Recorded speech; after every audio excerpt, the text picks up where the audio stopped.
যোৱাকালি ফেচবুক লাইভত 1 ঘণ্টা মই কৈছোঁ আৰু যদি কিবা ক'ব লাগে মই ফেচবুকৰ জৰিয়তে ক'ম কাৰণ সাংবাদিকসকলৰ আগত কথা ক'লে সিলেক্টেড পৰ্চন এটা কাটি তুলি দিয়ে ফলত দেশত বেয়া পৰিৱেশো সৃষ্টি হ'ব পাৰে সেইকাৰণে এই ঘটনাটোৰ সম্পৰ্কত মই যি ক'ব লাগে ফেচবুকৰ জৰিয়তে ক'ম যাতে গোটেই অসমৰ মানুহে কথাখিনি একেলগে শুনিব পাৰে মই একোৱে নকওঁ এই বিষয়ত আপোনালোকক ক'ব লাগিলে আপোনালোকে সোধা প্ৰশ্নখিনি মই বুজি ল'ম উত্তৰখিনি কিন্তু মই ফেচবুকৰ জৰিয়তে দিম যাতে সকলোৱে একে কথা শুনিব পাৰে একে কথা বুজিব পাৰে নহ'লে এটা টিভি এটা কাটিব এটা টিভি এটা কাটিব আৰু পৰিৱেশটো বেয়া হোৱাৰ সম্ভাৱনা থাকে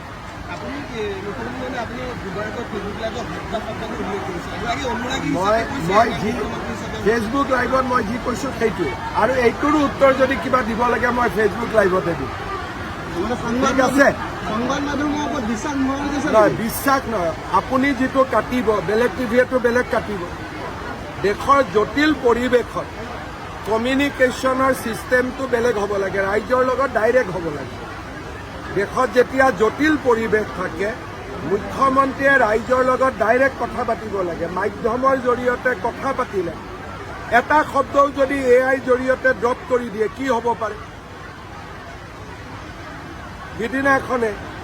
এখন মানুহে কান্দি থকা ফটো এখন হাঁহি থকা ফটো কৰি দিলে সেইকাৰণে যেতিয়া দেশৰ পৰিৱেশ জটিল হয় তেতিয়া ৰাইজৰ লগত ডাইৰেক্টলি কথা পাতিলে ৰাইজ সন্তুষ্ট হয়